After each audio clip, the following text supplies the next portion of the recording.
garage, but welcome to your own closet. Thank you for coming on the Namastir podcast. It's been a pleasure meeting you, and I look forward to the conversation. Yeah, I'm excited. Yeah, you're in my closet. I know. And if you're ever going to come out of a closet, this is the closet to come out of, 1,000%. Some people are like, no, we want to go back in the closet. Yeah, this is pretty spectacular. I did take some pictures. I'll definitely post that. But you're filming as well, so I'm kind of excited that people get the full experience. And where I always like to start is we kind of know where we are now. We're in a beautiful home in the northern Houston suburbs. Yes. And your logical development to this place was probably not known as a child, right? You did not. You were not a child of opulence and wealth? No, but when I was in when I was in high school, I was a junior. We were in California on vacation, and we'd gone to Disneyland and all that kind of stuff, and we were in Beverly Hills, and I was taking pictures of all these beautiful mansions, and my mother said to me, "Why are you taking pictures of all these houses?" And I said, "Because I want to live in a house just like this someday." Right. And she was like, "Okay." Yeah, whatever, kid. Glad you can dream. Yeah. Well, at some point along the way, you did have, I was watching a video, and at 19, you bought your first luxury item. Yes. You bought a clutch handbag, I believe. A little Louis Vuitton, yes. Yeah, and I guess wore it once or carried it once or twice? And One time. One time. And I was like, okay, it's going back in the dust bag, and it's never going to see daylight. So what was the appeal at 19 towards a luxury item? You were taking pictures as a child of this. Where did this goal kind of come from? Well, do you know? Growing up, we had to pretty much give, if we had a job at all, which, growing up on a ranch, I milked cows, and I definitely didn't get paid to do that. Right. Yeah, families rarely do. But then we moved to the city, and I started delivering newspapers, and then I started bussing tables and waiting tables and being a hostess, and our mother would always want a portion of our money. Mm-hmm. Like a pimp.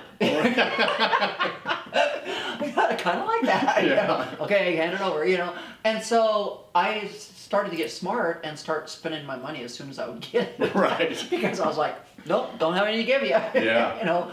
Or I'd have to hide it, But I grew up wearing hand-me-downs. That was just the ranch life, Right. Is this in California? This was in Nebraska. Nebraska. Okay. Yeah, because that's where I was born. And so I just kind of felt like if I could ever just buy my own stuff, and so eventually when I became a sales girl for a department store called Alco, sounds like a dog food, doesn't it? Yeah, it does not sound like a luxury brand. It was ALCO. It was not luxury at all. It was like a Kmart or something, But I started buying clothes there because I became the supervisor at the front desk. But then I was like, I want something more than just. I thought, at the time, even though I'd grown up wearing hand-me-downs, I thought these are just cheap clothes. Right. I want something Work nicer, clothes or something. And so I set my mind on a luxury purse. Okay. Even though I never carried purses at the time. And where did you have to go to buy that? I would imagine that was not available. Well, you had already moved to the city at this point. What city had you moved to? We call that the city. It was called Valentine, Nebraska. Oh, okay. Or Ainsworth, Nebraska. Those are only population like 2,000 people. Okay. So did you have No, travel by the in time I was Omaha? 19, I was already married. Okay. Yeah. What age did you get married? 18. Okay, so you were living a pretty traditional Midwestern life, working on the farm, getting married early. That's your traditional life. You don't go to college. You just you finish high school, and then you marry your high school sweetheart. You get a house with a little picket fence and 2.5 children and a dog, and live happily ever after. And how long did that marriage last? That one was a very abusive marriage. That lasted 7 years. Okay. Did the abuse start while you were dating? No. Oh, no. surprise. Yeah. How abusive. First time I got hit was on our honeymoon night. Oh, welcome to the jungle. Jesus.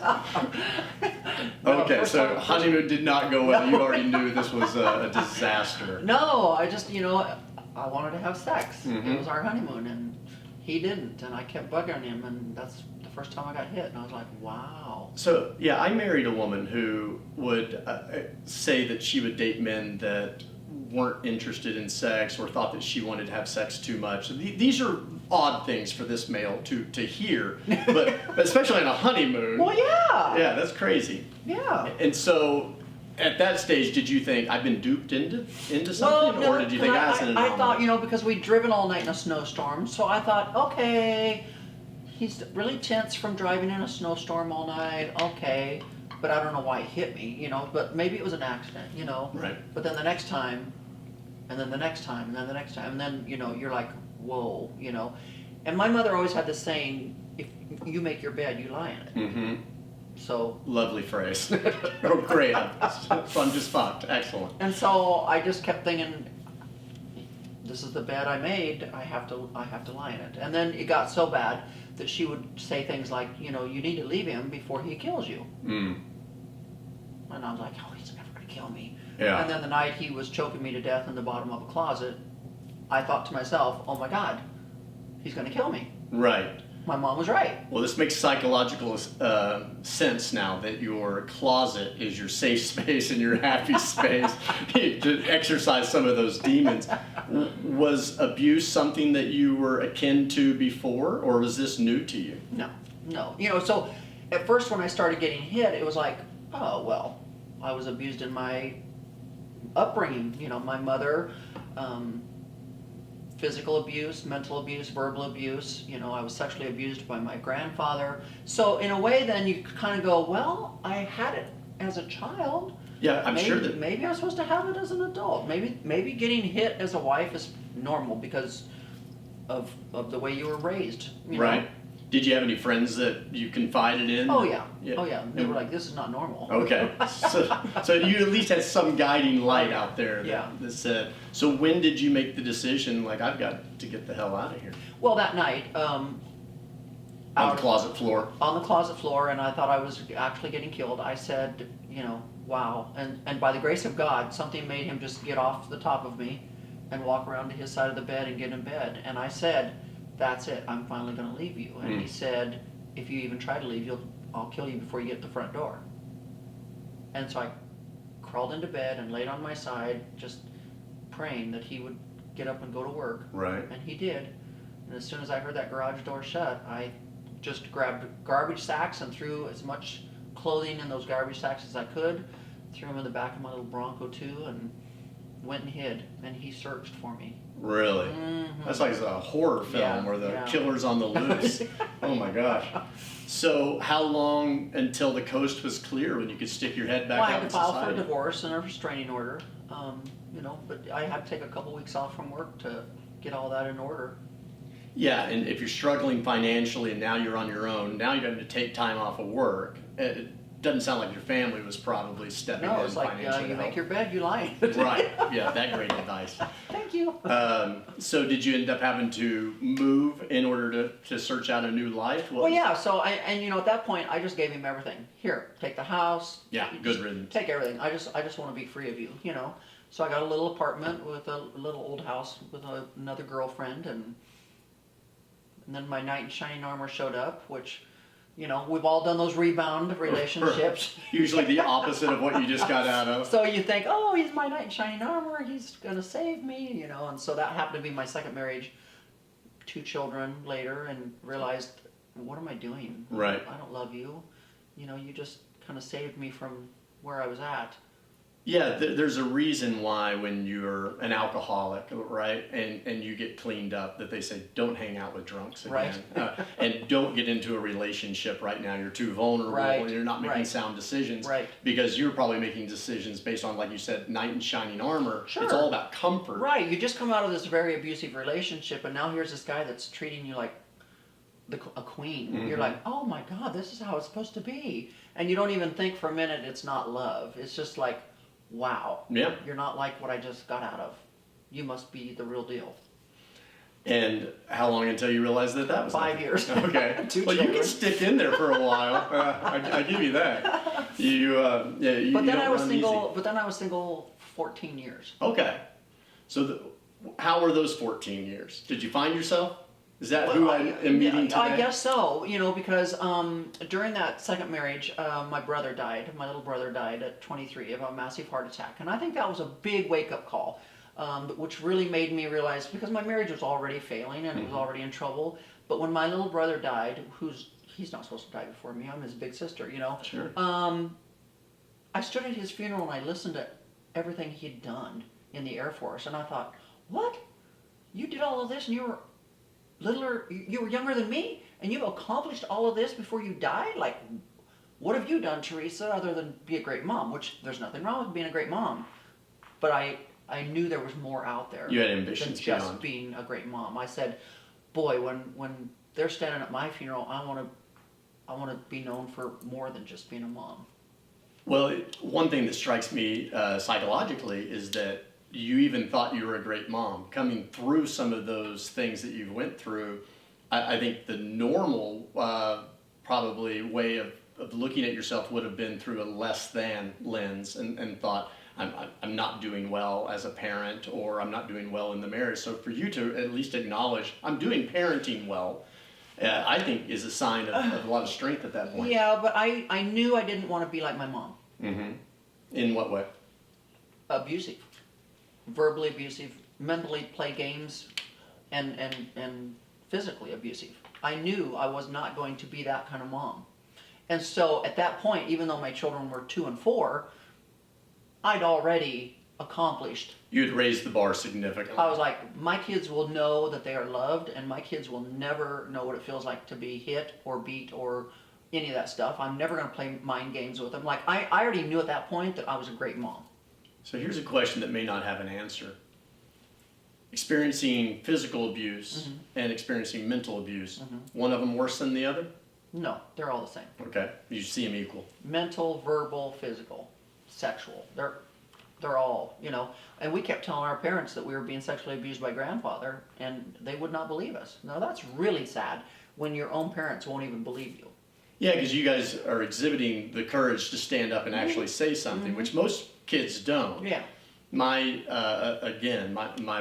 wife was around sexual abuse as a child, and they called her, I forget what her nickname was, but it was something akin to motor mouth. Yeah. And so they wouldn't abuse her because they knew she would rat them out. Yeah. The other girls would be quiet. Yeah. Here you are, banging the drum and saying this is happening. Like, they wouldn't believe us. Unbelievable.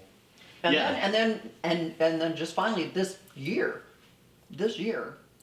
I connected with one of my cousins, and she said she'd been sexually molested by the same grandfather, and I was like, wow, all these years, and I finally find this out. Like, it's like, oh my gosh, this is way deeper than I thought. Yeah. Well, any recurrence of that in your family? Do you see any examples, or does it seem like most people were able to break that cycle? Oh yeah, I mean, like, I haven't heard of any sexual abuse anywhere. This grandfather would sound like a torture device brought into a family. Yeah. So how do you come out the other side on that? Did you have to do therapy? I think everyone in this world has to do therapy if you want to be sane. It's done wonders for me. Yeah. Just in understanding decision making. Right, but I mean, like, most people think that if they go to therapy, it's a sign of weakness, and I'm like, okay, wait a minute. If you're an alcoholic and you need help, you go seek out help. If you need to lose weight or get in shape, you go seek out a personal trainer. If you want to learn how to cook, you might, Yeah. Reaching out to learn how to do things in your life is not a sign of weakness. It's a sign of, I don't know how to do it. Yeah. And so for me, therapy started when the first marriage ended and all of the physical abuse, because I felt lower than, I didn't feel like I deserved to breathe the same air you breathe. Right. From that marriage. I felt like I was a piece of crap in the gutter. Yeah. From that marriage. And I knew I wasn't. But I needed somebody to help me get past that, And so no one in my family had ever done therapy, and I was like, well, I'm going to do it. I mean, like, I've got to heal myself, through this. This is not, almost being killed in a closet is not normal, and being beat with a broom is not normal, and having my grandfather sexually abuse me, that's not normal. Like, please, somebody tell me that's not normal. Yeah, well, frighteningly, it's more normal than we like to admit. True. And you certainly see that, and we'll get to this later, but you see that with your work here in Houston with sex trafficking. Yeah. It's easy to sort of be blind to it, and a lot of times if you are blind to it, then you don't know enough to reach out for help and to seek that. For me, it was just a series of like, I kind of make shitty decisions, and I don't know why I make shitty decisions. Like, these aren't long-term decisions, you know, and so that's why I went to therapy, is just to sort of understand why are emotions making me do this where it's not logical, sound thinking, and you have to kind of get, and to your point, it is like working out with a coach or something like that. It's going through decision making and what made you go this way? Why did you think that? Right. And I tend to default to everything's going to go wrong here, you know, motive, instead of, you know, optimistic. I'm definitely not Pollyanna. Yeah. I tend to think, okay, what could go wrong here, rather than staying positive. Right. So you staying positive through this and seeking this out, how long did you feel like it took for therapy to start taking and making an impact? I think it started helping right away. I mean, I could see a big difference because it was shining a light on, this is not normal. Right. You know, and you are a good person. You know, I think to this day I still say that I'm an overachiever, because there's a piece of me that still is trying to get my mother to love me. Interesting. Yeah, no one breaks free from that, wanting someone's approval. Like, why can't you just be, you know, I feel like my whole life I've overachieved because I've always constantly thought, okay, if I do this, then she'll be proud of me. Okay, if I do this, then she'll be proud of me, you know. And so I think the therapist helped me realize that it doesn't matter what you do. Yeah, that's her, and not you, Right. not your achievements. Right. And you never know, they could be looking at you as thinking that you've done well, and they may hate you for it. Right. You know, you just never know what someone else's motives are and how they see you and what lens they're seeing you through. Right. And so you must have come to the realization a little bit, kind of like what we were talking about with Rush Limbaugh, of, well, these people aren't paying my bills. Why do I give a shit what these people think? You know, I need to focus on me. Well, and that revelation came when I was on my second marriage, and I was an aerobics instructor, and this woman would always come to my aerobics class, and as soon as she'd be done, she'd go complain to my boss. And I'd be like, well, why does she come to my class if she's complaining? I just like the bench. Like, if you're gonna not like it, don't come. Yeah. You know, and I got so focused on trying to please her that I'd forget the other 99 women in there, you know. And finally one day he had to come to my attention and say, she's never gonna like you. There's a personality conflict or something. You could stand on your head, blow bubbles, crush your eyes, and spit wads, and she's never gonna like you. So quit trying. I need you to focus on the other 99 people and forget she's even in the room. And I'm like, well, why is she coming to my class if she's not gonna like it, you know? Little did you know he was training you for social media. Yeah, exactly. Go through 99 positive comments and one shitty one. You're like, oh. In 1990. He was way ahead of his time. But and at the time I was like, I can make her like me. I can make her like me. And it taught me that there's just going to be, and even as a personal trainer later on in life, you know, somebody come in and they wouldn't choose me as their personal trainer, even though I was the gym owner and I was the best personal trainer there, but because there was a personality conflict. You know, it was like, you might be the best, but I don't like your personality. I like this person's personality, or whatever, you know. So I started learning then that, like, you just can't please everybody, so quit trying. Where did physical training come into your life? Were you always really, I mean, you're milking cows as a kid. Did you play athletics in school? Well, I started out, I ended up with a rheumatic fever 4 times as a child. Oh, gosh. And with rheumatic fever 4 times left me with heart murmur. And I can just remember this. I was in the Children's Hospital in Omaha, Nebraska, and they told me, you're never going to be normal. You're going to be a sickly little kid. You're going to have to stay inside, watch the other kids play outside. You were surrounded by such positivity. But you're just never going to get to, and you're definitely never going to have kids because that's going to be way too taxing on your heart, being pregnant and stuff. And I thought, wow. This is heavy stuff to be telling a child in the hospital. Now, I'm sure most kids would be like, okay, you know, you're an adult, you're telling me this, must be true, you know, okay, you know what's best. But I didn't. I was just like, oh no. Yeah. Oh no, I'm gonna run through the cornfields, and I'm gonna slide down the roof barn into the haystacks, and I'm gonna climb trees with my brother, and I'm just gonna stay outside and play. Like, you're not gonna make me stay inside. No. And then we were going to a little country school, so we were playing kickball and stuff, and I would high jump and break my tailbone, and I didn't care. And I'm just like, whatever it took to just be outside Right. is what and then I turned into a world-class athlete. I lettered in every sport in high school, and I just loved working out so much because I felt like it was my way of not being sick. Yeah, that makes sense. If you stay outside and play and run and bicycle and do all that, you're not going to have to be inside and be sick. Well, not to mention, if you're outside playing, you're not in home where the trouble is as well. So True. it gave you an out, a safe out at that True. point. So you let her in everything that you play in. Did you? But then you get married right after that. Turned down a scholarship. Oh, did you really? What were you offered a scholarship A for? basketball scholarship, Black State College. Yeah. Do you still keep up with basketball at all? Is it a love of yours? I mean, I play it with the grandkids and all that kind of stuff, but no. Dunk on them. Yeah. Lower the rim No, to 8 the feet. gym is my life. Yeah.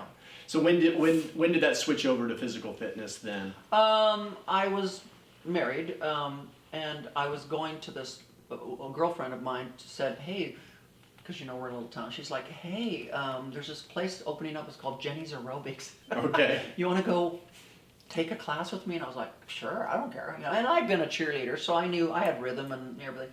And so I went and did the class, and the instructor came up to me, and she's like, "Oh my God, you have such rhythm and everything. Would you like to become an instructor for us?" And I was like, "Okay, sure. You know, fun. You Yeah, know, what else am I this doing? is fun. It's exercising, you know." Right. And so I went from there to a little place that opened up called Spa Vita Nova, which then became the big fitness center. But that was my love. I competed in aerobics championships. I mean, I just was in love with it. And I had gotten third place at a regional aerobics championship, and it was called Reebok Aerobic Championships. That ages me, right? And I think Reebok is still around doing the CrossFit thing. And one of the judges said, "You don't belong in here. You're too tall and you're too muscular. You need to be a bodybuilder." And I was like, "Oh Lord, no, I wouldn't be a bodybuilder. That's for men. Oh no, you know." Right. And they're like, "No, really. Like, even though you just took third, you're just look at all these. They're all like 5 foot tall, and they're flipping all over the stage. And you're doing good, but we think with your build, you should be a bodybuilder." And I went back and told the guys at the gym, and they're like, "We told you that a long time ago." So I was like, "Well, will you guys help train me?" And they're like, "Sure." And I went into bodybuilding. Okay. And did you take to it like a fish to water? Took like a fish in water. I mean, and I started my own personal training business, which then I went into owning my own gyms. And so I literally got into the fitness world because I was sick. Right. It was my way of not being sick. It is interesting that you're getting this news of like, here's all the bad things that are going to happen, here's all the limitations you're having, and then somewhere in the back of your head you start hearing the Rocky theme and you're like trying to get up, get excited about something, get out. And no one in my family was athletic. Yeah, you're just an anomaly. No, yeah, like the family I'm being raised in, there's nobody athletic.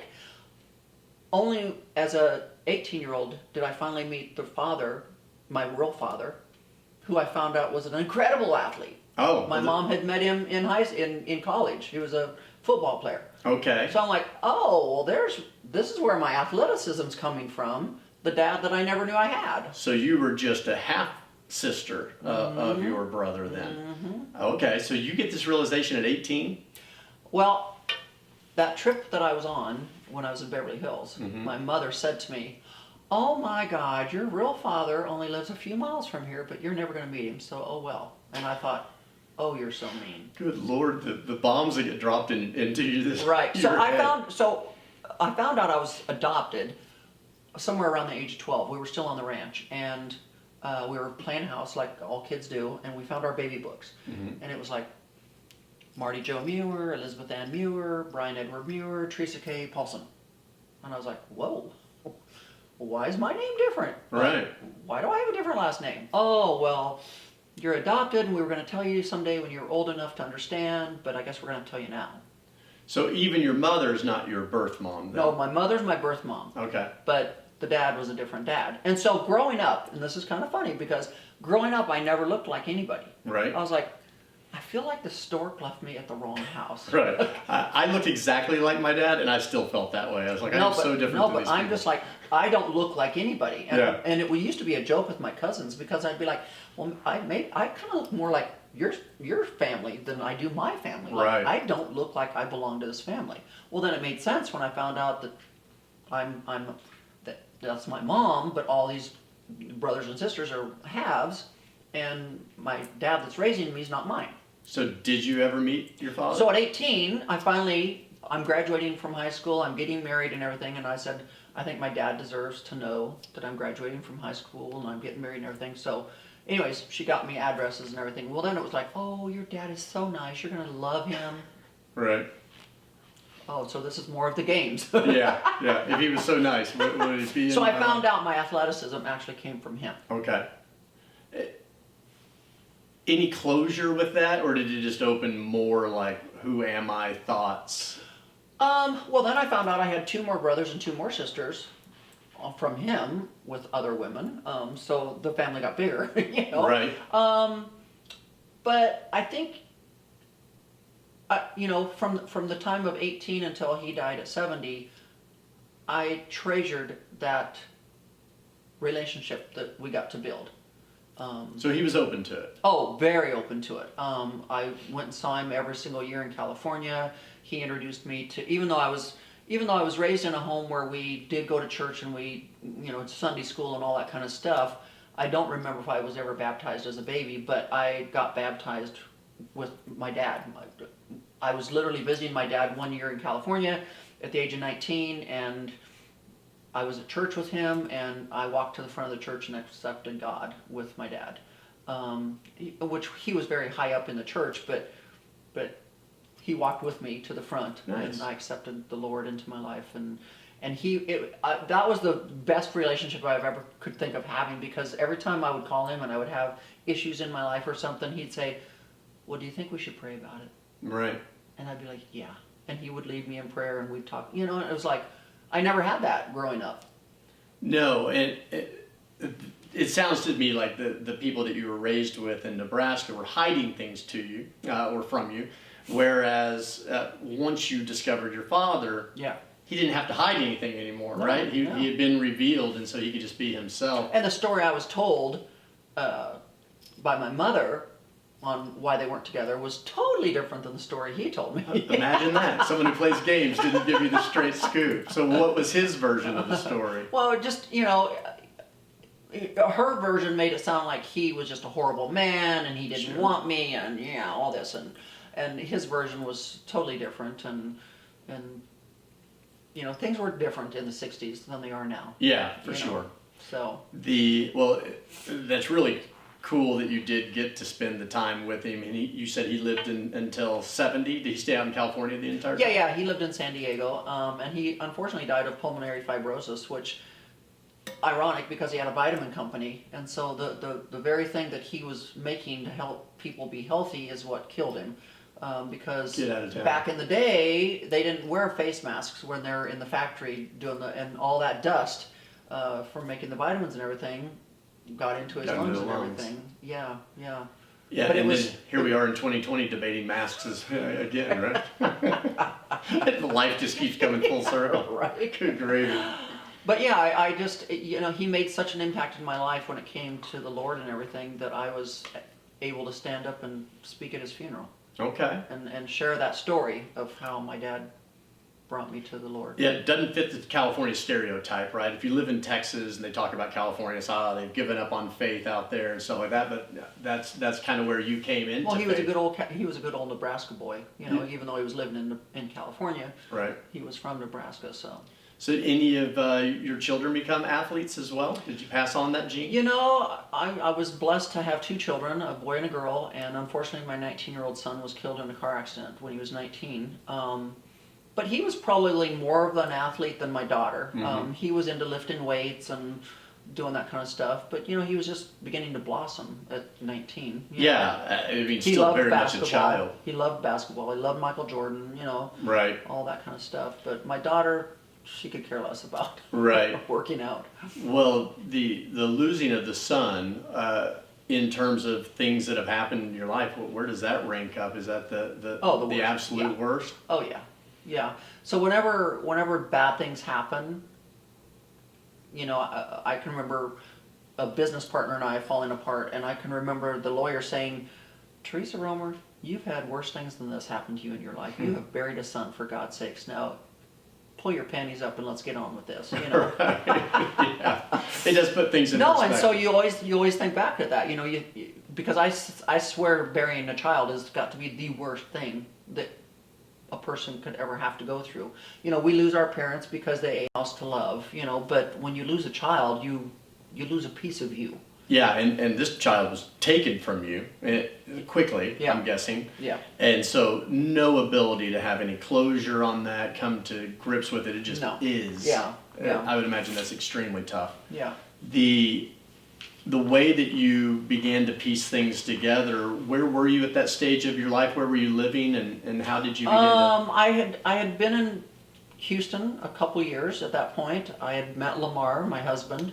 Wasn't my husband at that point. We were just living together. I had just seen my children 6 weeks prior to that on Mother's Day. I wanted both my kids to come down to Texas for Mother's Day, and neither one of them could. My son was working his job; he couldn't get off and everything. And so my husband, which was a boyfriend at the time, live-in, whatever. Right. He just said, Hadn't been upgraded husband yet.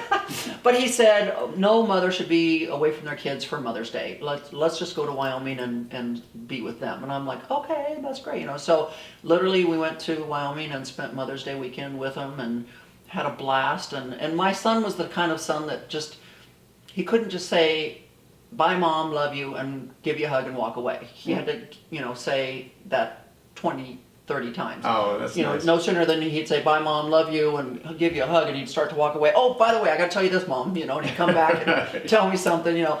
But I can just remember that day so vividly that we got on that airplane, and as the plane was taking off, I just started sobbing, and my husband, Lamar, he was like, what is wrong with you? And I'm like, you see how that boy just has me wrapped around his finger, his heart? I'm like, God, he's got my heart. Like, God, I just love him so much. And I love both my kids, you know, but, you know, Tashina, she was just like, bye, Mom, bye. Right. Yeah, different kids emote different ways. Right. I mean, I can remember going clear back to when he was 5 years old, and you know, we were dispersing children because of, you know, okay, that's your weekend, weekend, you know, and I can remember dropping them off, and I was driving away, and he was 5 years old, and I could hear screaming, and I looked in my rearview mirror, and here he came. He was running after the car, and so I stopped the car, and I got out, and he ran into my arms crying, and he said, I want you to have this, and he pulled out this little picture of him, and he was holding a piece of watermelon, and he was eating it, and he said, I want you to have this picture, because I don't want you to forget what I look like. I'm like, I had a heart. What happened? How can I forget what you look like? You know, but it was just to him who as a parent coming in and out. Right. And so that day, you know, I mean, like his thing of 30 times coming over to tell me how much he loved me, and you know, all this kind of stuff. And 6 weeks later, I was burying him. That's unbelievable. Yeah. Change for kids, so difficult. I remember when I went through my divorce, my daughter would come over, and even if the cleaning lady had just moved something like 6 inches, she's like, oh, Dad, why did you move this? I was like, how are you noticing this? You know, but because change had just happened in a major way, and I don't want any more of it. You know, she, of course, wasn't able to say that, but you do pick that up in actions. Well, thank you for sharing that. I imagine that never gets any easier. Now, when you begin to get into physical fitness, how did you make the leap to owner? Like, did they just keep putting different opportunities in front of you, or you were the best, and did they sell, or how did that happen? Once when you're into physical activity like that, you start to love gyms. Like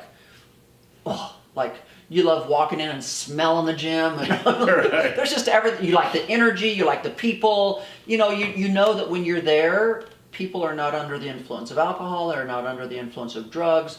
You're just getting that raw, real person, you know, and everybody's there to better themselves, you know, whether it's physically or mentally or whatever. Because a lot of people, and I found the gym as a safe haven after I lost my brother, after I lost my son, after I lost my dad. I mean, like every person I've ever lost in my life, I always felt like the gym was my place where I could go take out that frustration in a healthy way. Yeah. And so to me, when you're in a gym, everybody has the same common goal. They want to mentally be better, physically be better, lose weight, get stronger, something, but it's to better themselves, you know. Right. And so whether I was single or married or whatever, going through hell, whatever, happy, celebrating, it just didn't matter. Like, that was the place I always wanted to be. And so as someone that was a general manager of a gym, and then I started my own personal training businesses, I thought, wouldn't it be fun to just own my own gym? Like, Right. be my own boss, you know? And so I was working towards that goal when one became available. Okay. And I was like, I want this gym. And so one of my clients, who happened to be a home builder at the time, every time I would train with him, he'd be like, so have you put in your offer yet? And I'd be like, no, because I'm like kind of scared, because like, what if I do it and I fail? Like, Sure. he's like, so you file bankruptcy and you start over. Right. Yeah. And I was like, the wisdom of ages, right? I was Yeah. like, really? What's that? Like, you can do that? Like, and he's like, it's not the end of the world. Like, you can just start over. Yeah. And I was like, okay. And he's like, here, I'll give you a better scenario.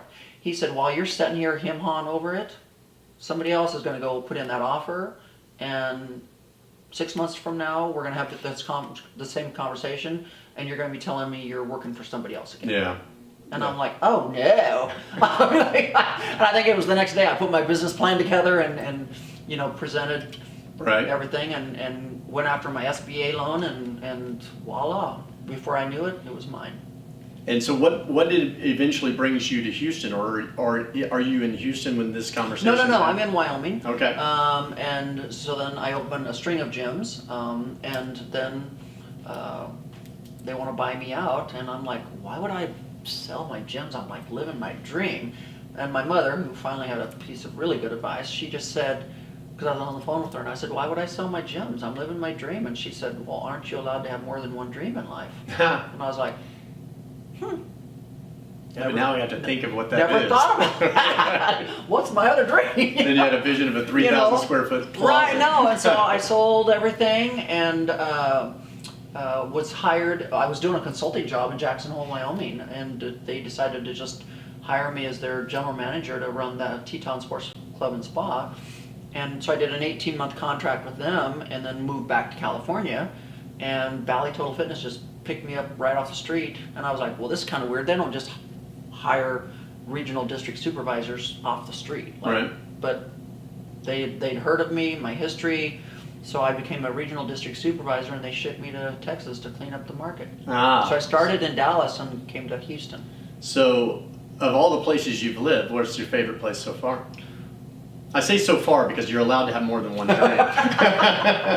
Well, of course, I love California. I mean, like most anybody loves California, because I think if you're going to find some place that has the most so-called perfect weather year-round, it's California.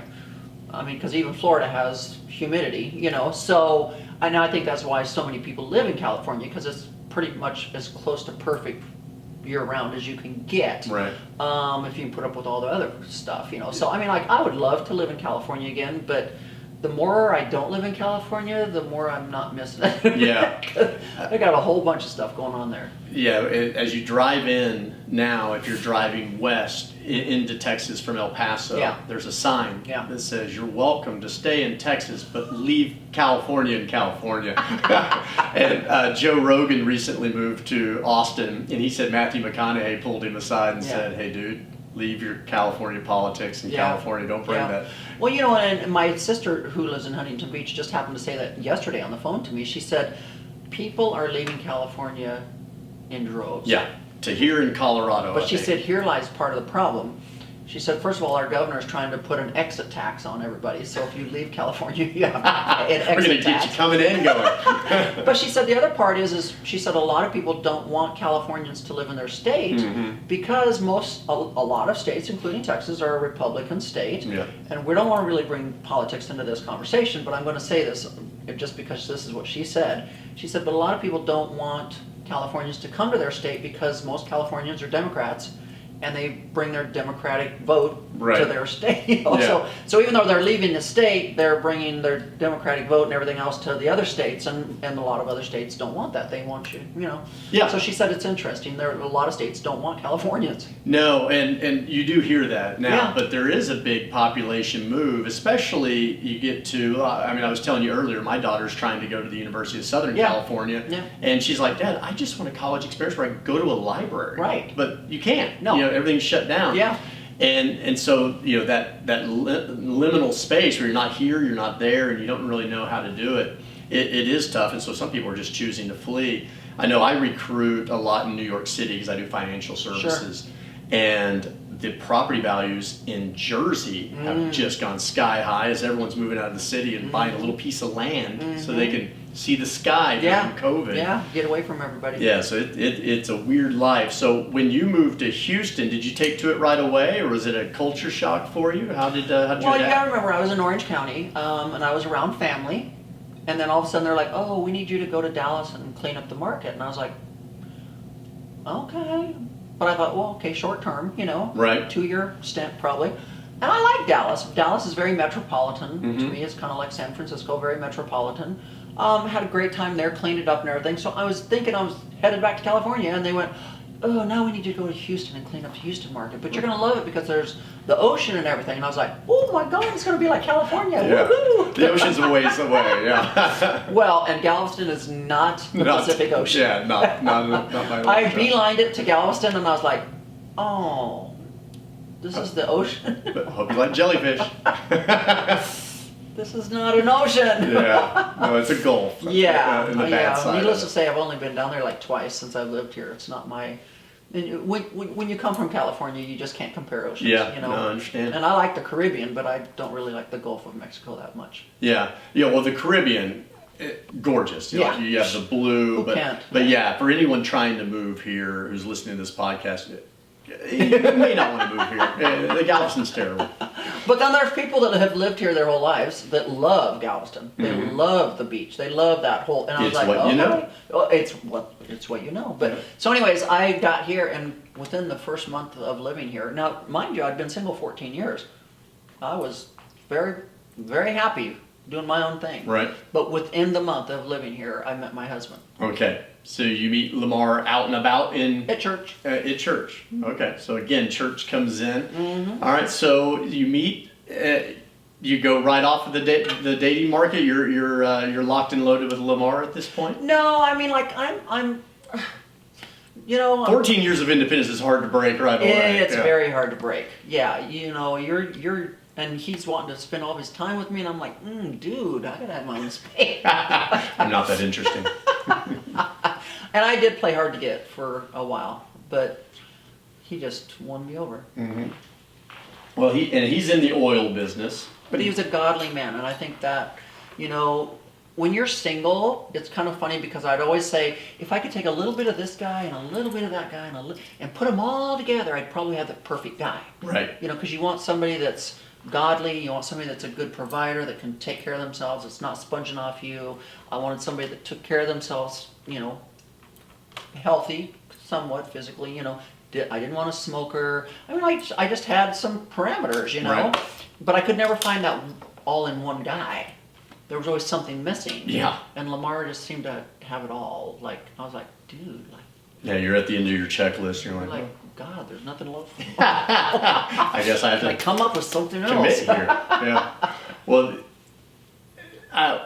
this is before the dating app world. Oh yeah, I've never. Yeah. Oh yeah. I think back then in 2004 there was maybe Match.com or some weird. Right. And I never. Never tried it. No. Yeah. I look at that world because a lot of my friends are in it. It looks insane to me. No, I am so glad I'm not having to do that because this. What is it, Bumble or something like Yeah, that? where the woman selects. Swipe left or Yeah. swipe right or what? And then with this COVID, and I'm like. That just seemed. Whatever happened to just meeting somebody in church or meeting somebody at the gym? You know. Yeah, what I think it happened to still that? Exists. It just Does doesn't get it? as much publicity. Oh, but- I'm like on this, and then I hear the horror stories of people that, oh my God, she didn't even look like her profile. Yeah. She weighed 50 pounds more and she Yeah. was 10 years older, and I'm like, So why didn't you FaceTime with her for the first time? You know, like. Well, I was too busy taking a picture of my penis and sending it to her. That's why. Yeah. I mean, the stories you hear are just outrageous. How are you? Whoa, there's your dick. Yeah. That was shocking. What a nightmare. Yeah. Or they want you to send them pictures. Yeah. Like, Or you're like send me nudes. Yeah, and it's like, isn't that reserved for the person you finally end up with? Right. Yeah. Bizarre. No, I did have a couple boyfriends during that period of time where I was dating. And they were usually men that I met at the gym, you know.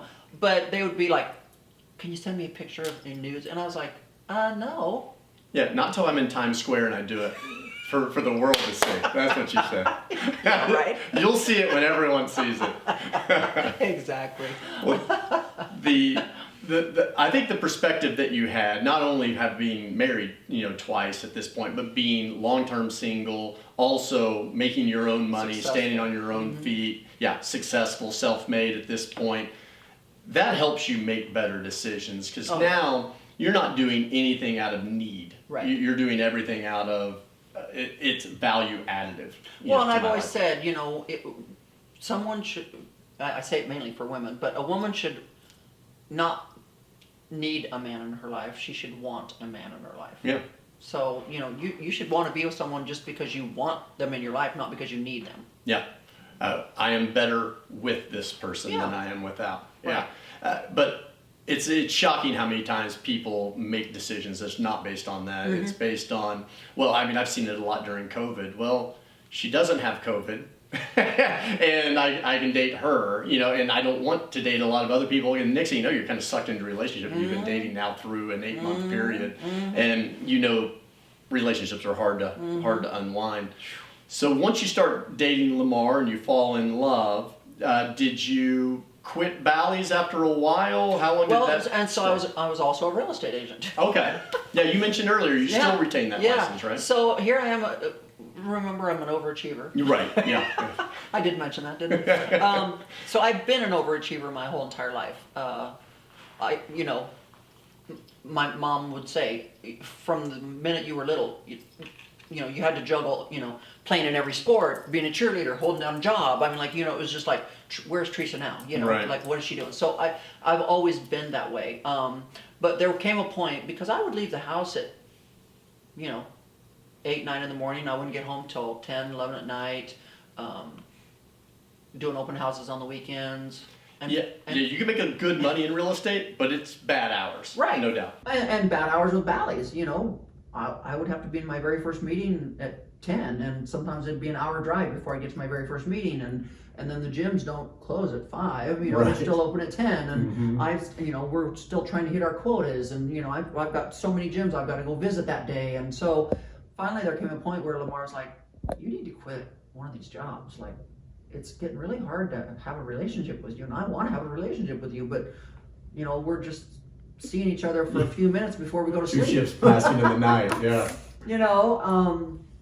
And so at that point it was Bally's that was taking up more of my time than the real estate, and so I said, okay, Bally's, bye-bye. Right. Which was good, I guess, because then they went under years later, so I was like, well, that was a good But you choice. weren't there to clean up their messes anymore. Like, damn it, Theresa, we needed you in LA, New York, and Chicago. Yeah. Well, as you began to make that transition, you stayed with real estate then. Yeah. You still do that. And when does your interest in social media, in sharing your life experience with the world, when does that begin to manifest? I think it started back, my business partner and I, we wrote our first book together in 2011, and then she disappeared, and it was a mess. And I remember sitting at market in Atlanta in 2012, trying to do everything myself. And I remember the lawyer saying, you've been through worse things than this, Theresa. Pull yourself up by your bootstraps. Let's get on with things. And so I started reinventing myself again. Okay. Like I seem to have done so many times in my life. And somewhere around 2013, 2014 and 2015, I started working with a company out of New York called Two Market Media or Two Media, something like that. But it was all about, I wanted to, because I'm trying to reinvent myself and everything. I wanted to be able to do radio or podcasts because everyone always told me I had the voice for it. Right. I love, like you, interviewing people. I'm not shy from the camera. I've always been in front of the camera. Even when I had my health clubs, I filmed all my own advertisements. I did all my radio advertisements. I just did it all. And so I stand on stage naked in a tiny bikini as a bodybuilder. Yeah. I was never shy. I loved being in front of people and in public, and so I started working with the company trying to figure out how to have that voice and how to interview people and do all that kind of stuff. And they said, you really need to create a YouTube channel or something and get your life out there. You have such an interesting life. And I said, I do? You're right. From the inside looking out, no, but okay. And so I think it started then, and we kind of laughed because my assistant, Mr. Fabulous, we looked back at those little videos I was doing because it was just like literally I was using my cell phone. Yeah. And I would do like 1 or 2 minute little clips. Hey, I'm out running. Right. And you're like, who's going to find this interesting? And so it was just hysterically funny that I was just so naive. I didn't know what I was doing. And then The Closet became famous. Mm-hmm. In 2014, and that just started a wildfire. Well, That was never meant to happen. so you had already built the closet, only your friends, I guess, and family knew about it. Yeah.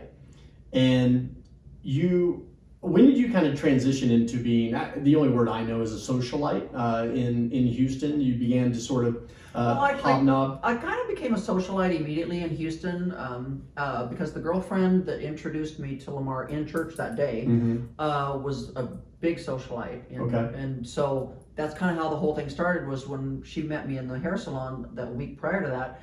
She's like, oh, you're new to Houston. I need to introduce you to people. Like, I'm going to introduce you to everybody that's everybody in River Oaks. Okay. And I was like, In the 019. what's River Oaks? And she's like, oh, that's like Beverly Hills. And I'm like, oh, cool, yeah. Okay. I've taken pictures of those houses. Yeah, and and same thing happened to me when I lived in Jackson Hole. I'm training stars and celebrities just because I connected with the right people. Right. Yeah. And so she's the one that took me to church that night, and she's the one that introduced me to Lamar. And so between Lamar, who knows everybody in Houston, Sure. he was supposedly the most eligible bachelor in Houston at that time, which I didn't know. But between him Well, thank and God her, you didn't know. It might have been intimidating. Who knows? and then with her, and she was always taking me to all these events, I soon became part of the crowd. Okay. So So you didn't find any resistance there? Houston was open and accepting? Oh, you always found some of those women that, Yeah. you don't live in. Nouveau riche. Yeah. You're not in the 019. Right? You're out there in the woodlands. And then I became Mrs. Texas in 2010. And then I climbed Mount Kilimanjaro and made headlines doing that in 2011, and wrote my first book with my, friend in 2011, and So it just started building and building and building. And then with the closet, that's when you said everything just exploded. Oh, yeah, and so I remember, because I'm such a Neiman Marcus girl, I remember my personal shopper at Neiman's, Christopher, I actually invited him out to see it because I'd been sending him pictures. Right. And he was like, oh my God, you have to let us do a story on the closet and put it in the Neiman Marcus blog. And I was like, I'm a Neiman Marcus girl, and I didn't even know Neiman Marcus had a blog. Yeah, it's an ultra exclusive blog. So I said, no. I said, this closet's only going to be seen if people will pay to see it. Like, you have to buy the $100 ticket to come see the closet, be a part of the party, and that money will go to the different charities. Mm-hmm. He's like, please, please. And I'm like, okay, if I don't even know there's a Neiman Marcus blog, there must not be anyone else that does either, so what's it going to hurt? Right. Let him do the story on it. Nobody's going to see it. There's no harm. Wrong. Next thing you know. It went from Neiman Marcus blog to Channel 11 News to Good Morning America to the world. Yeah. We've had every country in this closet filming. Well, first off, it's spectacular. The lighting alone. I mean, the lighting for the podcast now. I hope makes me look 10 years younger. But the idea that now it's public. I think your closet has like 250,000 followers on YouTube. So there's pressure on you to keep this thing up, right? Now other people are starting to build out their closets and things of that nature. But you were given some clarity a little while ago. Someone said that, yeah, your closet's still the best in the world. Who was that? Oh, CNBC. Yeah, CNBC. And I said to them, I said, am I always going to have to be known for my closet? I'm like, Kim Kardashian did a sex tape, but she didn't have to keep doing sex tapes. Right. Well, closets may be a little easier to keep. I'm like, do I always have to have a beautiful closet to be in the know? I'm like, well, you could test that out. You could just move into a 3,000 square foot house with a regular walk-in closet. That's never going to happen. Work too hard for that. There would be another bedroom, my closet. No thanks. Couldn't do it. Yeah. I walk into a 5,000 square foot house or a 6,000, about 55, and I'm like, oh Lord, how does anybody live in a house that's small? Yeah, so it feels like a closet. Yeah, exactly. Yeah, it is interesting as you walk through the closet. It feels more like a house. Yeah. Because you have like most closets you're going through and there's stuff on both sides. Here there's seating areas and we're sitting at your bar and bar. Yeah. And so it is definitely a livable space. How much time do you spend in here relative to the other parts of the house? Probably now not that much. Unless we include your gym up there, right? I mean, in the beginning, I felt like it was my. I don't want to call it my safe haven, but it was like where I would come, like if I was having a bad day, I could come up here and sit and pout. Right. And then I'd look around and go, really, why are you pouting? Yeah, what the heck am I pouting about? Champagne problems. Spoiled little baby. But I don't probably spend as much time in here now as I used to. I tend to go outside more. Yeah. Well, at this time of year, I mean, you have perfect weather. Yeah. I think the scene I would like to see is when you and Lamar are trying to find each other in the house. Because that always happens with every married couple. It's not hard to find him because he's very tall. Right. But he's got like 2 spots in the house. Two spots. Yeah. It's either his bed or the couch. Yeah. During COVID, we had a guy living with us for a while, and he would say, well, I checked your office, you weren't there. I checked the yoga, you weren't there. And I checked the garden, you weren't there. So I figured you were gone. Yeah, those are the 3 spots. You're always in those 3. I was like, I am occasionally in the kitchen. Yeah. I look there. Yeah, so it is funny. We're all, no matter how big the house, we're all creatures of habit, and we sort of get into our area. So when, I guess the idea probably hit you at that point of, okay, people are attracted to this, and I could use this, not just for my own, publicity, but I could use this for charity fundraisers and awareness for different causes. Well, no, I'd already thought about that before the closet became famous, because that was the reason behind the closet. That was the reason for the $100. I'd always been known to have pretty closets, so when I did this house, I said, why not have this house, or have this closet, be a place for the charity events to happen. And so that was the whole meaning, and that's why I didn't want the world to see it unless they paid the ticket price to come to the charity event. Yeah, and for those listening, she does not have a place in this closet where the ratty clothes are, or where I really just use this section. I've already asked those questions. She disperses the clothing throughout that she uses. How often, being in a social circle, a socialite, being part of, now married to Lamar, how often are you really feeling like I need to dress up? Because I noticed you wear sweatsuits and I'm like, oh damn, that looks really good. I think Kanye would be proud of that.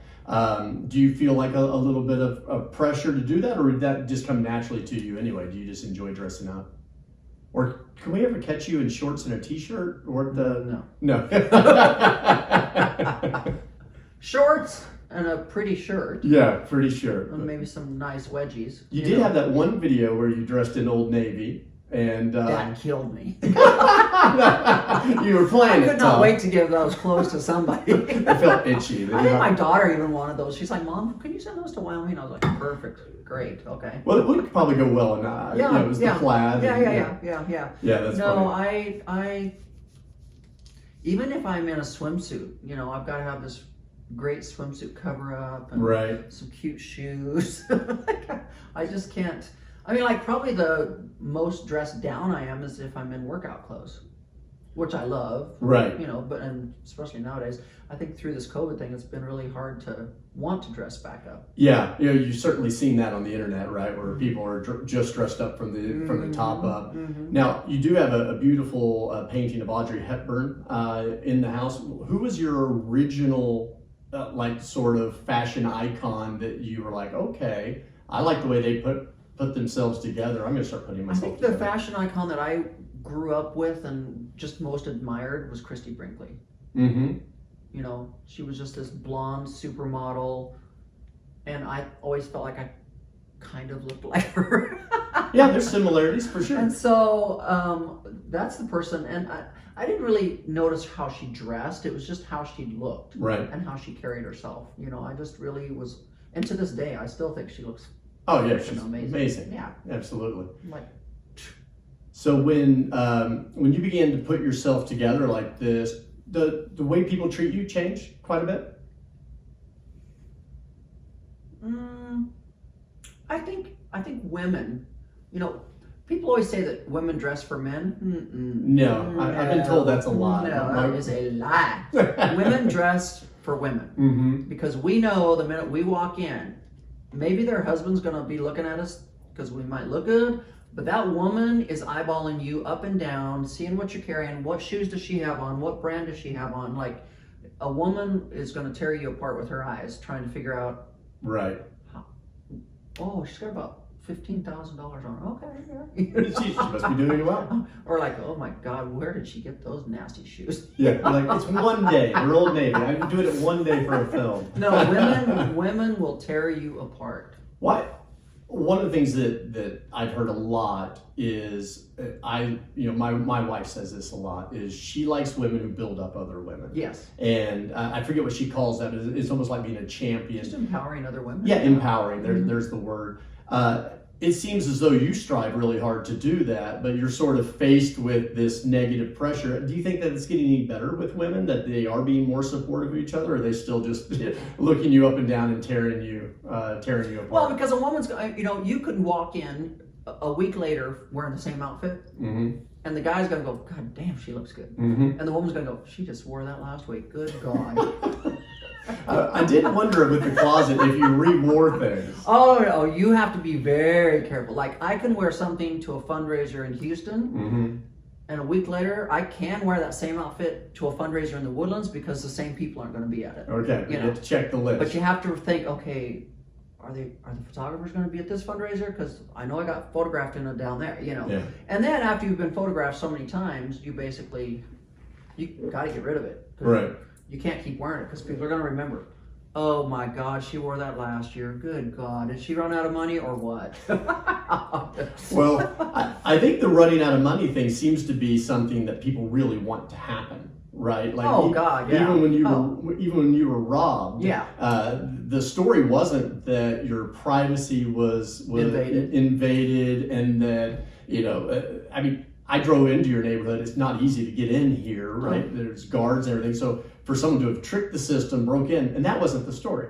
The story was, oh, there were some fake pieces, and oh, is she a big phony? So yeah, even the media plays into that. Yeah. They love the fall. Yeah. For sure. Yeah. So how do you mentally guard against that? You just go into every day just knowing, okay, there's just going to be a shit ton of haters. First of all, I've never known that thieves have credentials. Yeah. And the only reason this person or persons wanted to be hateful was because they were duped. Mm-hmm. So they got pie on their face. So they're like, okay, well, if we can't resell our stuff because we got duped, Right. because now the whole world's watching for that stuff to appear, Right. then we might as well say something horrible about her and ruin her reputation. Right. And I'm like, go for it. Yeah. You see more in the Jerry Jones camp, and what I mean by that is like Jerry. I live in Dallas-Fort Worth, so Jerry's in my purview all the time. He has a radio station that has a person who does a dead-on imitation of him, and it's not flattering. And Jerry thinks it's hilarious because Jerry's in the news. Yeah. He doesn't care if it's good or bad. Right, Just right. keep talking about it. Yep. Yeah. And you seem to have embraced that, Yeah. sort of as well. Yeah. As you go forward, where do you envision yourself being in the next 5 and 10 years? You've begun to build up a following on Instagram, on YouTube. Where are you trying to take this, and to what purpose? Well, back in 2012, I'd landed my own show. It was called Win and Roemer, and tragically, it ended because of a certain somebody that I now have a restraining order against. So we will not be getting the dirt on this. So, my whole goal was I always wanted to be on TV. I always wanted to have a show. Every time I watched the Kardashians, I was like, I could be on my own show. I deserve my own show. Like, I could do this. I live this lifestyle. I'm not faking it. I live this life. Like, yeah, I've seen you drive a Rolls Royce to the grocery store. yeah, and it's not leased. Paid cash for that baby. And so, they told me then, okay, just be patient. Time will become your best friend. And so I've never lost hope. I've never lost that dream. Hopefully this year, some stuff's going to happen towards that goal. Well, I think it would make sense in the sense of almost like a Real Housewives, type situation. They already call you the Real Housewife of Houston. Yeah. At least the Texas Monthly magazine did. Well, and I actually was part of the cast for Real Housewives of Houston. Oh, tell me that story. I don't know. Because we were actually being casted and filmed at the same time that Dallas was. Okay. And they chose Dallas over Houston. Because, oh, really? It was like a test because situation. they put the wrong group together down here in Houston, and so they ended up taking Dallas instead. But I was actually part of that cast. Oh, Houston. okay. So how long did they film? We filmed for weeks. Probably because I think they were doing pilots at the same time to see which one. But I can't remember. There was quite a few weeks that we had to film. Because I know living in Dallas, when it came out in Dallas, most people were like, they're not from Dallas. They're in Plano and Frisco and Irving, and so there was that feeling. I would imagine you'd get some of that same smoke here. Like, oh, she's in the Woodlands. That's not Houston. Well, they don't care. That's like a suburb. Yeah, they're still part of Houston. Yeah, well, Houston's a little differently that way. Yeah. Like in Dallas, Fort Worth, if I'm going to go from Fort Worth to Dallas, I'm going to drive through 12 different towns. Sure. And in Houston, you're just in Houston. Yeah. Until you get to the Woodlands. Nobody cares if Kingwood. you're in Jersey Village or Spring or Katy or wherever. You're still Houston. Still Houston. Yeah. Houston's done a good job of annexing, and to that point, and I don't think my fellow residents of DFW would enjoy me hear me say this, but I think it has better city spirit or pride in Houston. Yeah. I also think because you get hurricanes here, people do have to bind together, to help each other survive. Right. But Dallas, Fort Worth, especially Dallas and Fort Worth, they just think of themselves as individuals. You know that. You live there. Oh, yeah. But in Houston, you get a little bit more pull in the same direction. But do you catch a little of that? Like, you're not in River Oaks, or you're not in the all the rural time. area? Oh, yeah. You're not in that zip code. Yeah. I'm like, I don't care to be in that zip code either. Yeah, I live in Fort Worth and I know the zip code. 019. I at least know how it ends, right? Yeah, I don't know if it's 7. I don't need to live in that zip code to know who I am. Right. Yeah. Well, and I would think that would make the show fascinating, is all the interplay between where you live but where you live here. I mean, I think this is the most exclusive area of northern Houston by far. Oh, by far. Yeah. And I think there's actually probably more money in Carlton Woods than in River Oaks, because all those wealthy Mexicans like to live in Carlton Woods because it's very remote. It's the security. I'm like it's.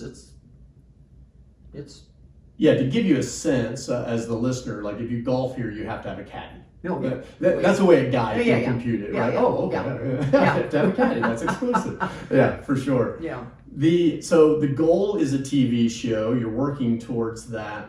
COVID, I would imagine, has slowed that down a little bit, or are you still trying to put that hustle together then? Oh yeah, still.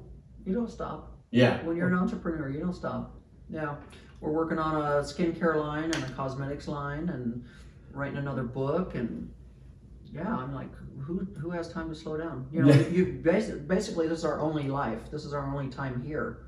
So, it's not a dress rehearsal. This is the real deal. So I wake up every day and thank the Lord I'm still here, and try to make as much happen as I can make happen in a day. Well, and I think to some extent that experience you had with your heart as a kid and what the doctors were saying probably does hardwire life is precious right into your Well, DNA. and then when you lose people too, when I lost my 23-year-old brother from a massive heart attack, when I lost my son in a car accident, it makes you stop and realize, hey, if the good Lord can take them at that age, what's him from stopping taking you right now? Right.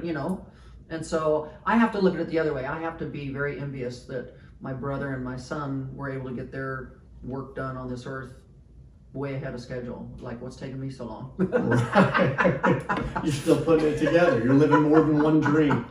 Well, I mean, I would almost feel like there's probably, and I don't want to put a thought in your head, but I'll go ahead and do that. But with a brother who passes, there's probably a little feeling like you're living for both of you, or that life is short and I know exactly what can happen. So I think that makes complete sense. So I respect the hustle, when I see it. I'm glad that Alvin put you on my radar because you are definitely living an interesting life. So one thing I wanted to ask you is on some of your YouTubes, when you're showing different pieces in your closet, you'll say, oh, this has a hilarious story behind it. And then you move on to another piece. I'm like, oh, no, I want to know the hilarious story. Would you mind sharing like one or two stories that you think are unique about the collection of clothes? There's a purse right over my shoulder. It's a Valentino. And we were in Monaco, vacationing for the summer that year. And, my husband's a gambler. He loves casinos, and everybody's got to go. Yeah, he's an oil man. We know he's a gambler. But you got to go check out the Monte Carlo casino, right? It's like famous, So yeah, James Bond. Yeah. So we're there, and he's gambling and everything. He's winning really well, So he just hands me the winnings and has me go cash it in and everything. And he says, "Keep a hold of it. That way I won't spend it." And I was like, "Okay." Well, I said, I'm bored, So I said, my girlfriend and I we're gonna go, because her husband was with us too. We were all together. But I said, we're going to go shopping and stuff. And he's like, okay. And so I found this Valentino that I just could not live without. And I took his savings from his casino winnings and, was buying it and everything. And I got back to the casino and he was going down a little bit. And he said, give me some of that money back. And I said, do the one thing I asked you not to do. Give me the money back. I said, I can't. He said, no, you can. I was kidding earlier. I really trusted you. I said, no, I really can't. He said, why? And I said, because I just bought this with this. He's like, oh, another purse. Great. He's like, great. Hey, don't give me your gambling money. Exactly, right? Because I'm going to come home with something. Well, and to that point, I've been to Vegas one time where we got up pretty significant. And then, just like you said, it starts to go the other way. Yeah. And now my ex-wife, but at the time she was like, all right, give me about 80% of that. We're going to go buy jewelry. I still own that watch, and I would not if I just sat there and gambled it away. Right. So at least you claim something from some. And that's my biggest gripe about it too. I'm like, it's such a waste. At least I come home with something. Right. You came home with nothing.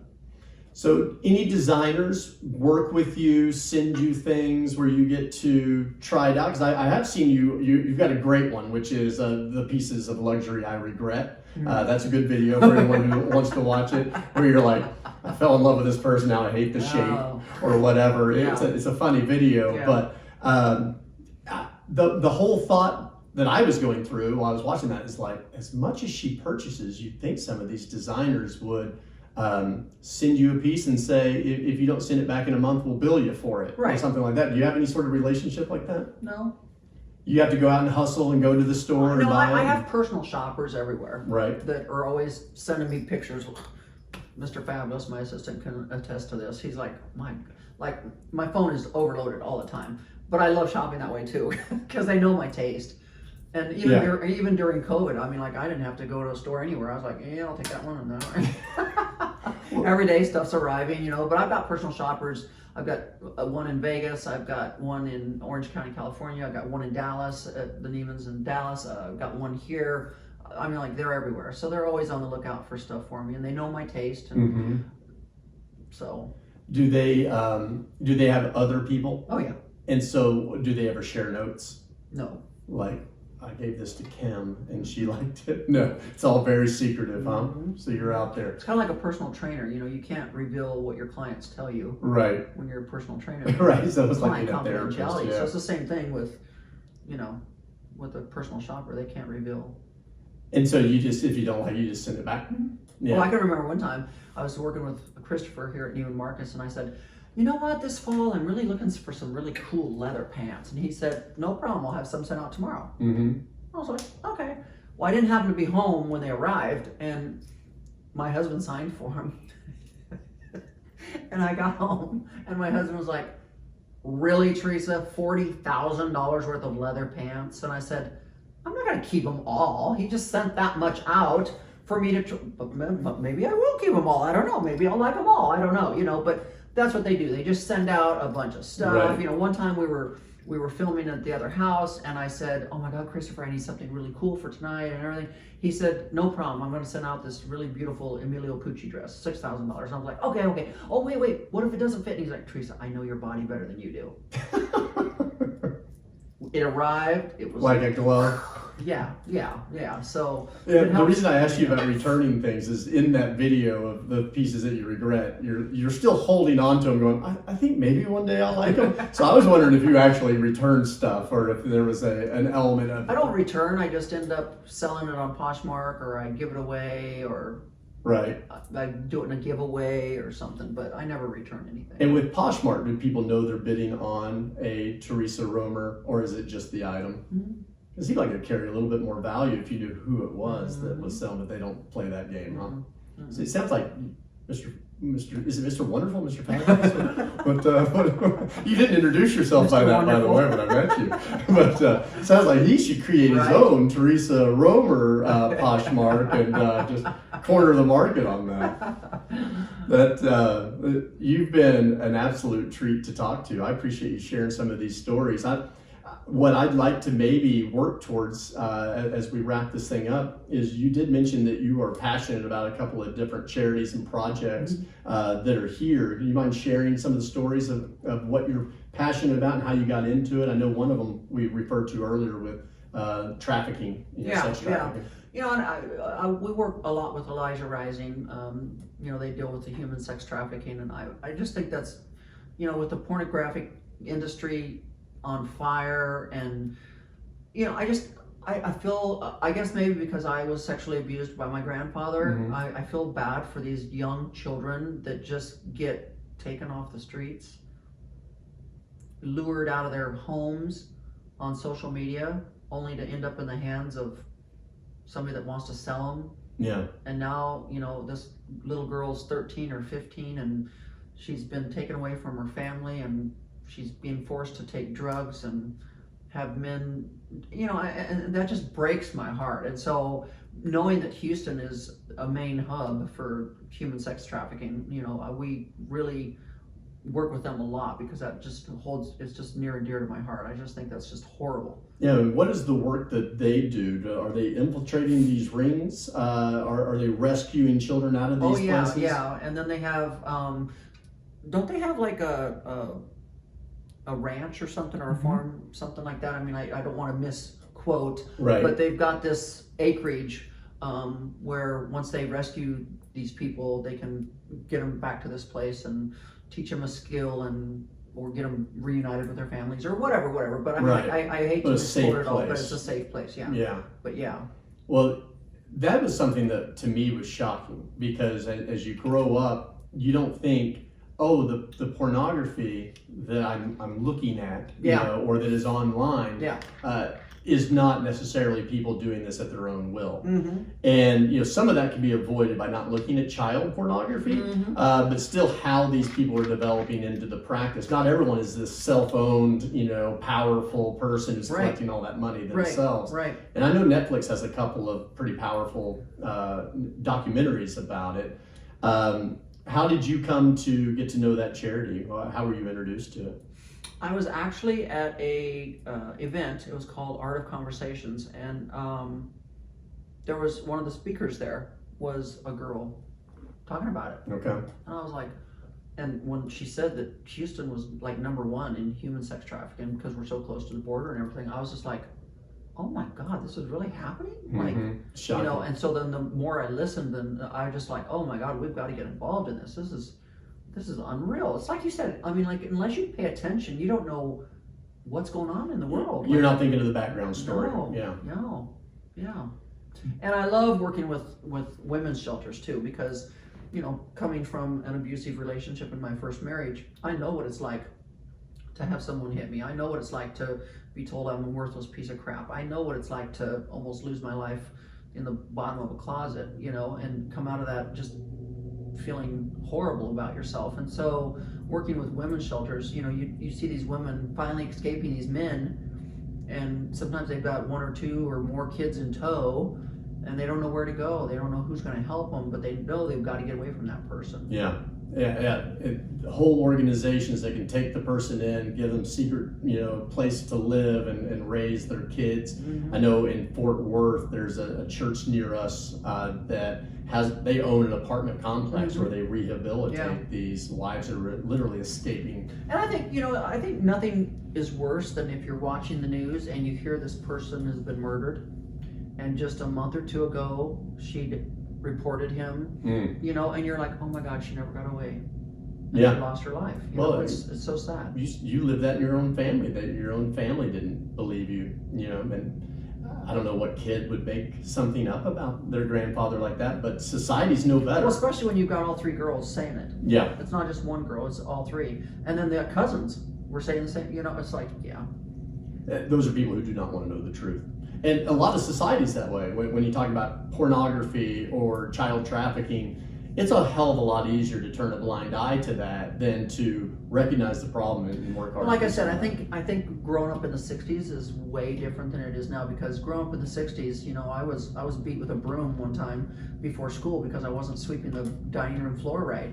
And I can remember going to school and my, you know, because when you're getting beat with a broom, you try to deflect the broom, and so the hand, break your wrist, so then the right? hand gets broke, you know. And I remember the teacher, because my sister kept going outside and getting snow and bringing snow in and putting it on my hand. And I remember the teacher taking me to the bathroom and raising up my shirt and seeing the broom marks on my back. And I remember they called my dad, and my dad came and got me at school, and my mom met us at the hospital. And I remember the doctor and her were outside talking and everything, and I remember him coming in and he said, well, it sounds to me like you got everything you deserved. Jesus. Now that was in the 60s, okay? Now it's called child abuse. Yeah. You know. No, but back then the doctor was like, it sounds to me like you got everything you deserved.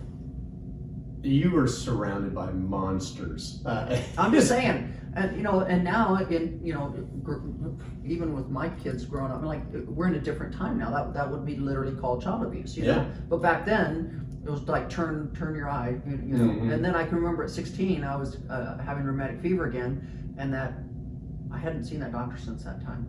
And we're now in a totally different town. And that doctor, we were in the emergency room, and that doctor came around that curtain, and I was like, oh my God, it's that same monster doctor. Yeah, can I get a different doctor, please? This guy's a monster.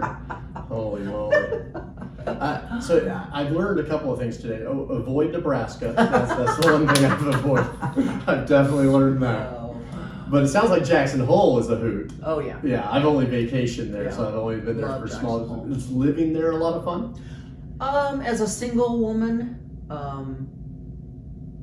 in her early 40s, it was fun as far as like friends and parties and fun and like that kind of stuff, and outdoor activities. You know, you come to realize in Jackson Hole, Wyoming, in the wintertime, there is no sit inside, hunker down, and stay warm. It's get outside and have fun. Yeah. You know, whether it's snowshoeing or snowmobiling or skiing or whatever, like, you are never inside. Like, you're just as active in the wintertime as you are in the summertime. Whereas in Texas, if it gets below 50, we just hover around the fireplace. Or if it gets above 90, we stay inside where it's air conditioned. we are indoor people in Texas. But as a single woman in Jackson Hole at the time, it was very hard to date because there's not a lot of single men in that age group. So you were either dating a very young ski bum with 10 roommates and thinking that a pizza and a 6-pack of beer was a date. Right. Or you had these older men that wanted you to be their mistress. Right. There was no in between. So I did find myself on an airplane almost every other weekend going back to California just so I could play golf and go on a date. Yeah.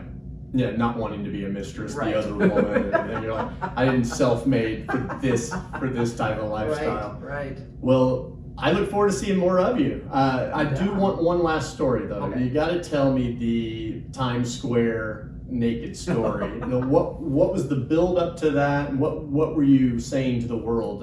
I'd love to kind of hear your version of that. Well, I had this publishing company reach out to me and say, we think that you need to do a book. And I was like, okay, like what? And they're like a fitness book, you know, it's a workout fitness book and everything. And I was like, okay, I can do that. And they said, well, we're going to call it Naked in 30 Days because, you know, you can do diet plans and all this. Sure. And I was like, that's kind of a cool title, Naked in 30 Days, okay. And then she said, and we're going to need you to stand naked in Times Square for the back of the book. And I said, There's just one. I was like, naked in Times Square? Really? And she said, like totally naked. And I'm like, in December? And she's like, yeah. And I'm like, whoa. The good news, everything's gonna be perky though. That's the good news about December. So I had to have a really good talk with my daughter and my husband at that time because I said, okay, this is what could go wrong. Mm-hmm. So I need y'all to be on the same page. And if you don't want it, I won't do it, you know. But I said, either I can get arrested because in New York City you can show the tits, Uh-huh. but you can't show the JJ. Uh-huh. So I could get arrested, you know. Or because everyone has a cell phone, Right, you're gonna see mom. you're gonna see me on social media somewhere, Mhm. you know. And you gotta be okay with that, Lamar. I mean, like, you're gonna know that you're on the golf course and your buddies are gonna go, wow, saw your wife. Right, yeah. Well, if you save the picture, you must like it. And both of them said, no, we're okay with it, just go for it, you know. Yeah. And sure enough, you know, so the idea was we didn't want the naked picture on the front, of course. And we didn't really want the naked picture on the back. What we wanted was the back side of me where it shows I'm dropping the fur Mhm. and you can only imagine that I'm naked. But I really was naked because the photographer said to me, now you're either going to be naked or you're not. Because you can't go on a talk show and say, oh yeah, I was naked, yeah, I was 100% naked. And then they pull up a picture and you got pasties on. Right. So Commit to the bit. if you're gonna do it and you're gonna say you're naked, you gotta be naked. And I was like, I can do it. So I trained like my bodybuilding days, and I was Right. like, okay, I gotta get my body fat to like a 10%. I gotta be like stage ready. I gotta be like, I'm a woman in my 50s at this point. You know, like okay, you know, Okay. I'm not 30, I'm Right. not 20. I gotta be on. Takes a little more attention to detail. Yeah. So I did it, and he lied. He said we're only going to do one take, so it's got to work. And we did 3 takes. So, but and funny enough, I got home and like a week later, my husband was like, "Really, Theresa? I was out on the golf course today, and all these guys had this picture of you." And I said, "You said you were going to be okay with it, like." Well, until it happened. But yeah, he was okay with it. He was just, Was it great for book sales? Oh yeah. Yeah, I would imagine so. Oh yeah. But sure enough, people had their cell phones, Mhm. and we did 3 takes. So of course it went crazy on Twitter. Yeah. Yeah. That's awesome. Well, I wanted to hear your version of that because I didn't know if it took a ton of convincing or if you're just sort of naturally like, no, I look good. Well, number one, I feel like I look good. I mean, like I've always stayed, and Mr. Fabulous can attest to this. There it is, Mr. Fabulous. Because I've shown him pictures of my face and my body for the last 30 years, and Mhm. I said, look, I still look like I did in high school, like literally, Mhm. like because I want to take care of myself, you know. And so I knew that if I got it in my head and I had enough time, I could get my body to where I could look like I could walk on stage and compete. Right. Well, mission accomplished. Yeah. Well, that's fun. Thanks for sharing that story. So it's funny because I was in an office with Damon John one time from the Shark Tank, Uh-huh. and he said to me, tell me what your biggest life achievement is. And I was like, I have too many to choose. Nice. And I have a lot more to happen. So, you know, I don't think any of us should be defined by just having one great life achievement. I think you should be allowed to have many life achievements. Yeah. Well, it goes back to the one wise thing that your mom shared with you. You're allowed more than one dream. And, you know, as I look at people like Madonna, who continually reinvents themselves. Oh, you have to. Now you have Kim Kardashian doing law school and things of that nature. You do. You do. You evolve and you reinvent yourself all the time. Like, you know, that one famous book I really love is Who Moved My Cheese? You know, you have to adapt to change, just like with this coronavirus. We have to be able to adapt and change, or you're going to get left in the dust. Yeah, and you've seen that with the economy, for sure. Well, it appears that no dust is growing on you. No. So this has been a pleasure, Theresa. Thank you for your time. Thank you. You're Absolutely. welcome. It's been a lot of fun. Thank you for having me.